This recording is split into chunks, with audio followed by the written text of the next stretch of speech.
Lazo le otorgó amnistía migratoria a venezolanos irregulares. Fiscal no asistió a la audiencia convocada por una denuncia en su contra. Artefacto explosivo fue lanzado en la Agencia Nacional de Tránsito de Santo Domingo de los Áchilas. Comenzó a regir el reglamento para el uso legítimo de la fuerza. Hallan centro de acopio de cocaína en el norte de Manabí.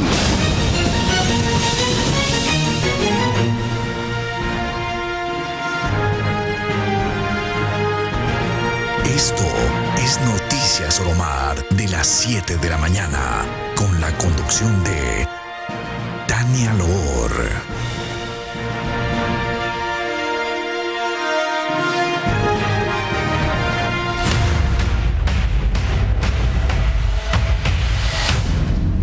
Bienvenidos amigos, iniciamos con las noticias. El Consejo de Participación Ciudadana inició la audiencia en contra de la fiscal Diana Salazar por un presunto plagio en su tesis universitaria, quien por cierto no asistió tal como lo había anticipado.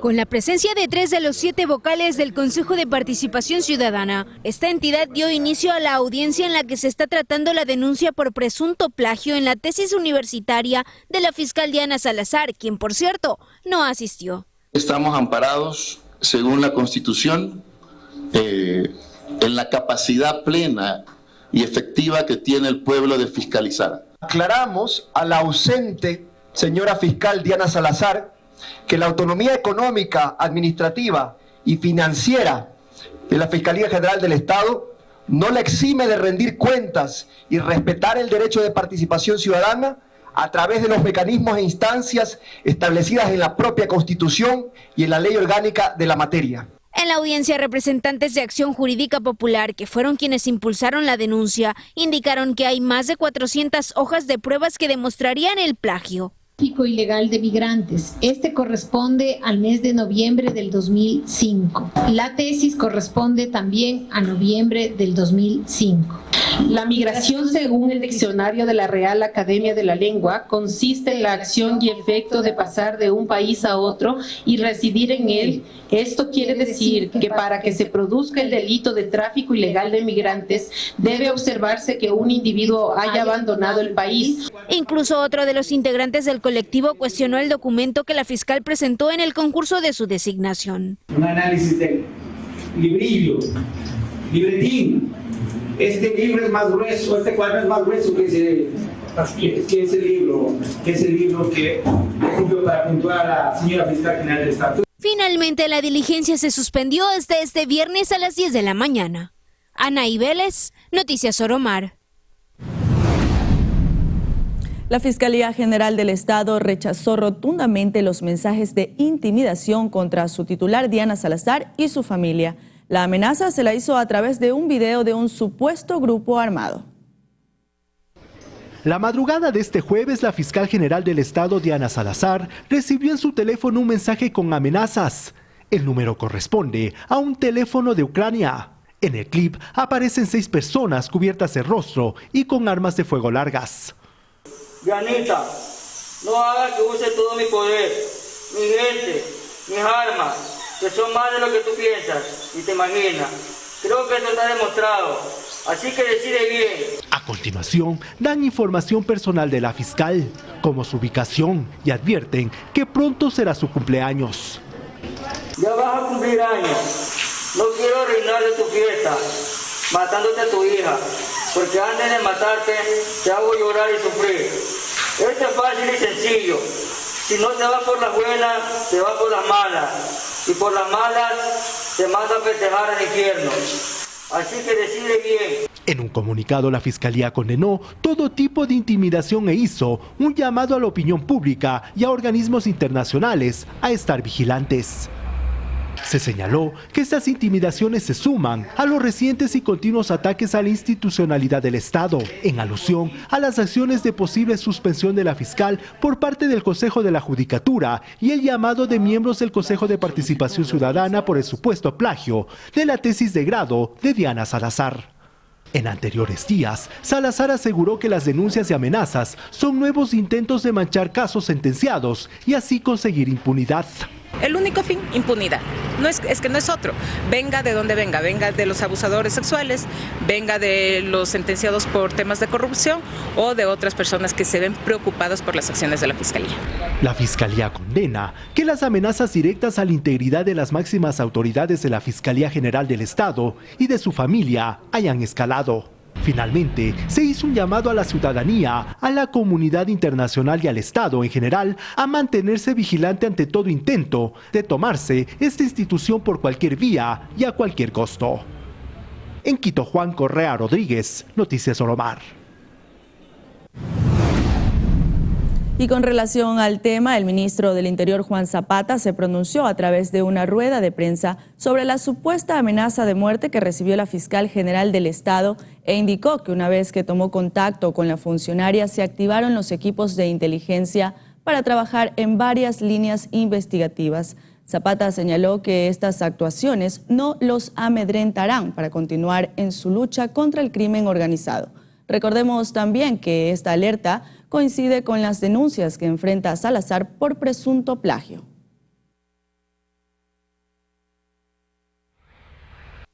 Fortalecer y reforzar la seguridad tanto de la fiscal, de la familia y sobre todo de los domicilios.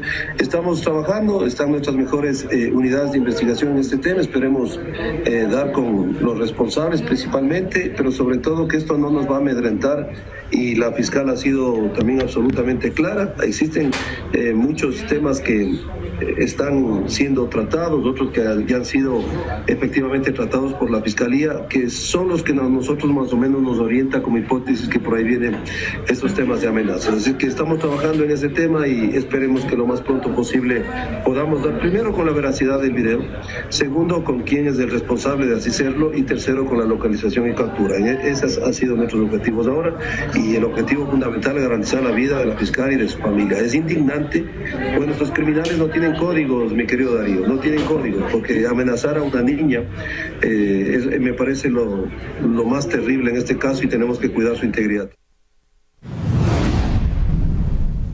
En otro tema, tras un primer diagnóstico en el caso Gabela, el perito argentino Roberto Mesa ofreció entregar los nombres de los autores intelectuales en un máximo tiempo de 60 días, aunque todavía falta información.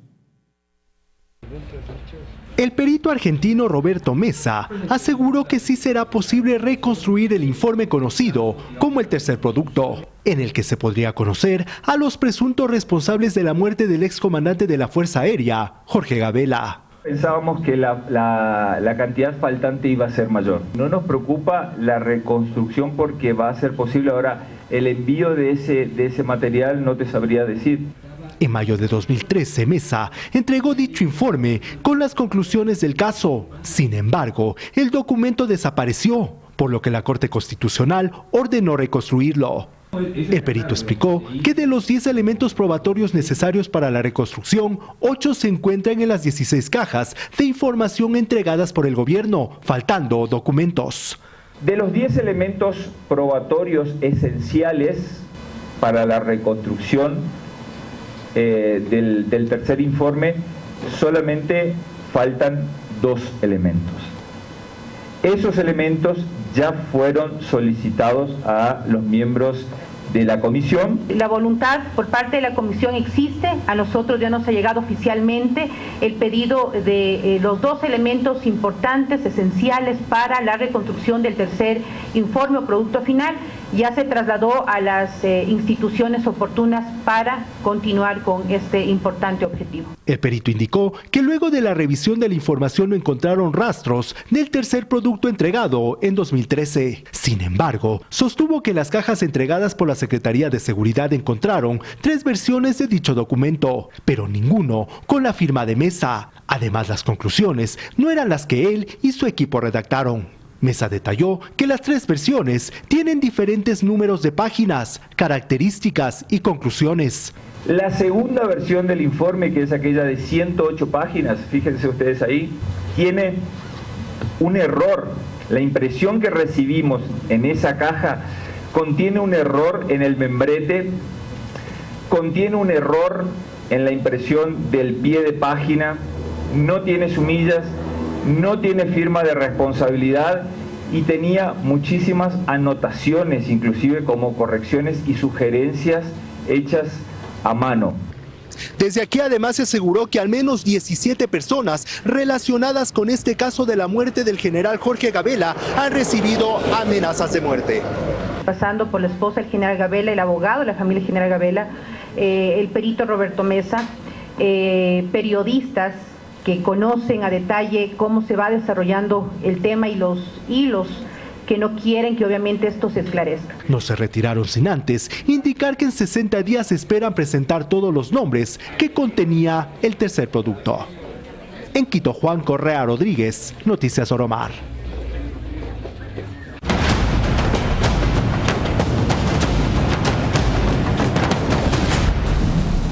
Y preste mucha atención porque la Fiscalía General informó que por la cuestionada reconstrucción de Manabí tras el terremoto del 16 de abril de 2016, solicitó fecha y hora para formular cargos por el presunto delito de peculado en contra del ex vicepresidente Jorge Glass, así como para los exfuncionarios Carlos Bernal y Pablo Ortiz. Entre los proyectos se refirió a la vía Manta-Coliza. Escuchemos.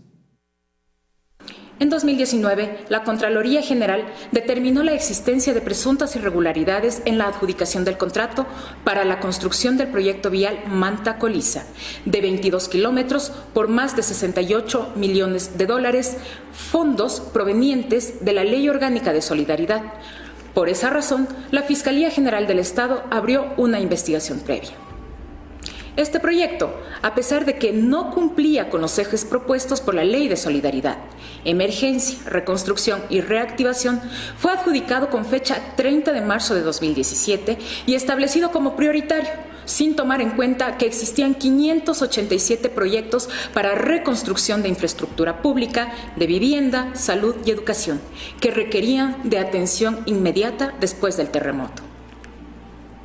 Hoy, al contar con los elementos de convicción necesarios, he solicitado fecha y hora para formular cargos en contra del ex vicepresidente de la República, Jorge G., los exfuncionarios públicos Carlos B. y Pablo O. por su presunta participación en el delito de peculado.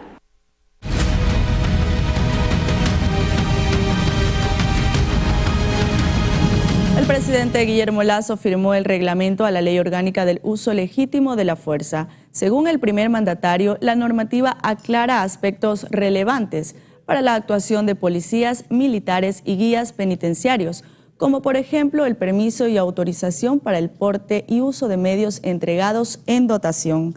Quienes accederán a esto son los militares y policías que hayan aprobado estudios en formación, mientras que la materialización del acto ilícito es cuando intentan agredir a las autoridades de control o a terceras personas, por lo que en estos casos está permitido intervenir. La legitimidad del uso de la fuerza estipula que los servidores policiales y militares no serán sancionados ni aprehendidos si agreden o le quitan la vida a alguien en el cumplimiento de su misión constitucional. Y por último, las Fuerzas Armadas podrán ingresar a las cárceles a ejecutar operativos de control en cualquier momento y cumpliendo con los protocolos establecidos. Escuchemos parte de las declaraciones del primer mandatario. El absurdo de que el policía debe esperar a que el delincuente le dispare o dispare a un ciudadano se terminó.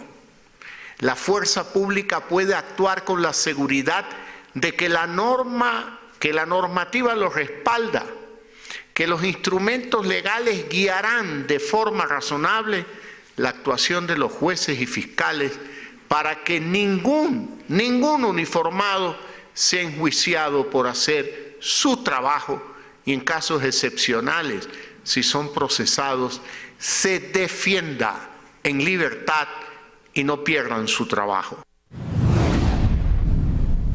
Y la Policía Nacional aseguró que durante el estado de excepción en la zona 8, los asesinatos disminuyeron en un 4% a comparación de los 2 meses previos a este decreto. Guayaquil, Durán y San Borondón en la zona 8 estaban en estado de excepción hasta la noche de ese 31 de mayo, durante esta medida que duró 60 días. Según la policía y Fuerzas Armadas, han disminuido ciertas acciones violentas. Nosotros hemos realizado 2.460 operaciones coordinadas con Policía Nacional. Es así que hemos, para nuestro análisis, tomado un rango de 60 días antes del estado de excepción y 60 días posteriores al estado de excepción, en los cuales hemos tenido, en cuanto a muertes violentas, una disminución de 16 eventos, lo que representa un menos 4% en relación a los 60 días tomados como el rango pertinente.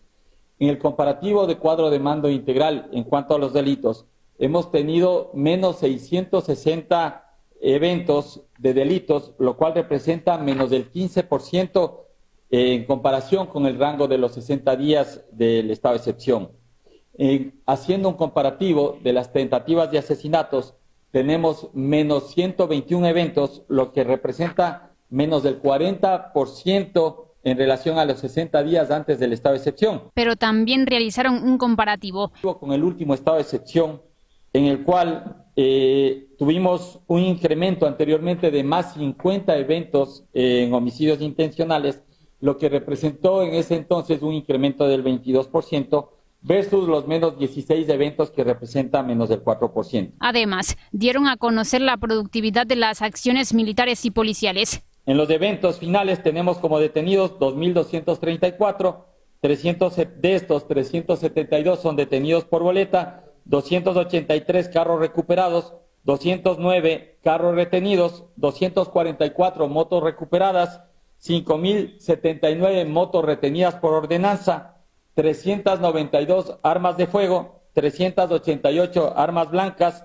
24 toneladas 433 kilos de droga prendida, 35.521 galones de combustible, 425 terminales móviles, 2.033 municiones y 80 grupos delincuenciales desarticulados. Armas de fuego, 392 armas de fuego. Sí. Asimismo, aclararon que las acciones conjuntas en estas zonas continuarán. Belén Mendoza, Noticias Oromar.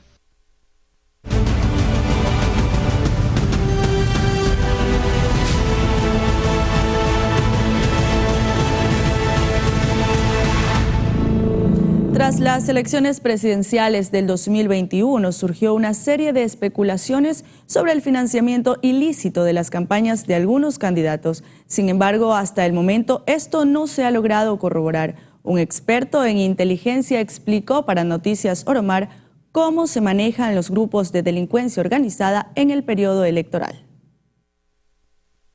Aunque las organizaciones políticas deben presentar informes contables sobre el financiamiento para promoción de sus candidaturas, conocer si ingresa dinero ilícito aún es un objetivo no cumplido en el país. Y es que en las elecciones pasadas se hablaba justamente de anomalías en aportes para la campaña del primer mandatario y también del ex candidato a la presidencia Andrés Arauz. Pero, ¿cómo funciona esto? A través de cuotas o a través de cierta cantidad de dinero que entregan para la campaña, inmediatamente pues se establece un nexo entre un testaferro y el área de económica o financiera de la campaña.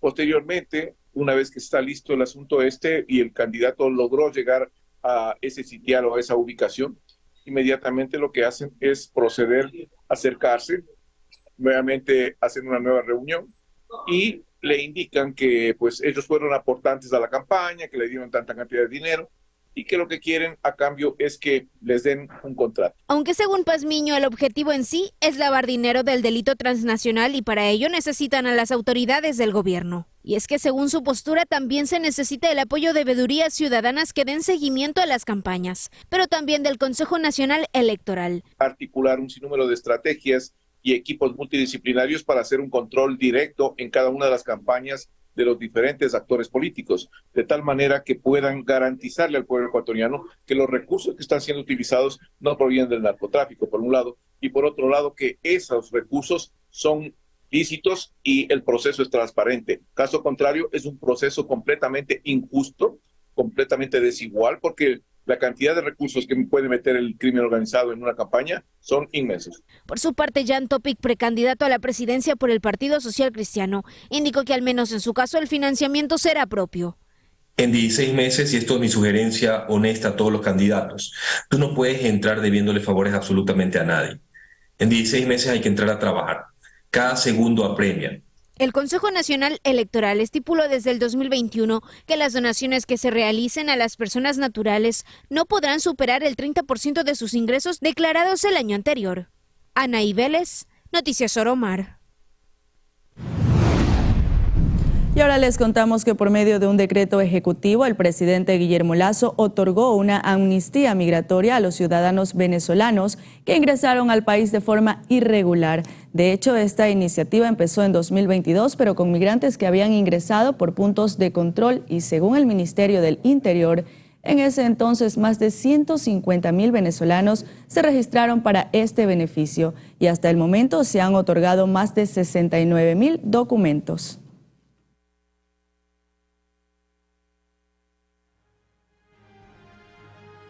Con esto hacemos una pausa comercial, amigos, y enseguida volvemos con más información para ustedes. No cambie de canal.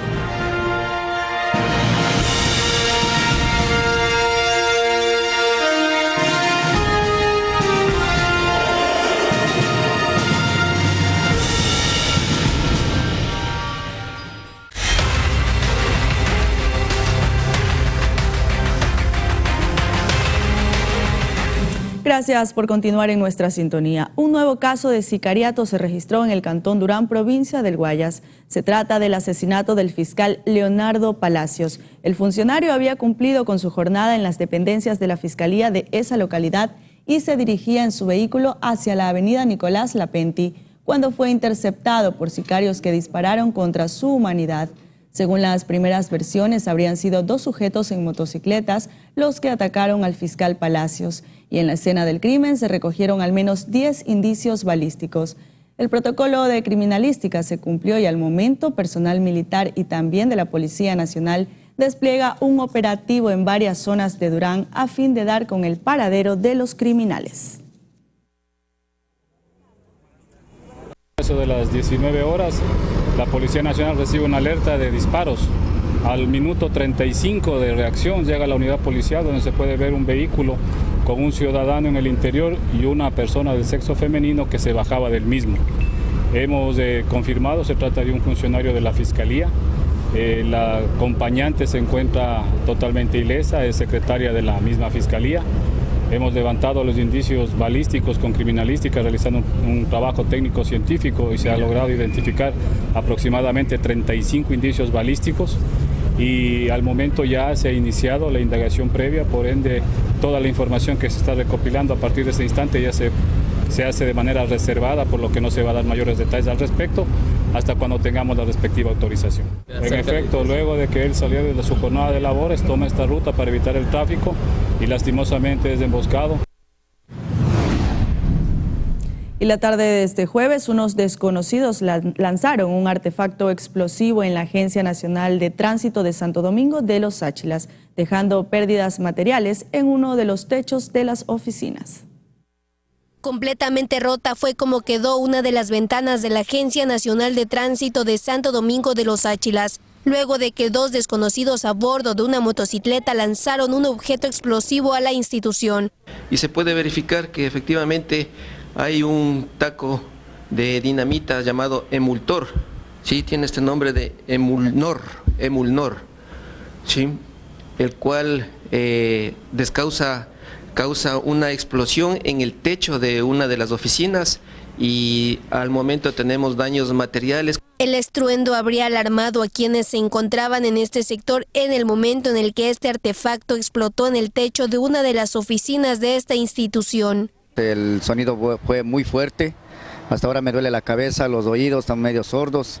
De la explosión pensábamos que era tal vez una llanta de algún trailero que ese rato pasó, pero no fue así. Esta alerta llegó al personal del Cuerpo de Bomberos, quienes llegaron a tener la emergencia para así evitar que existan más pérdidas materiales.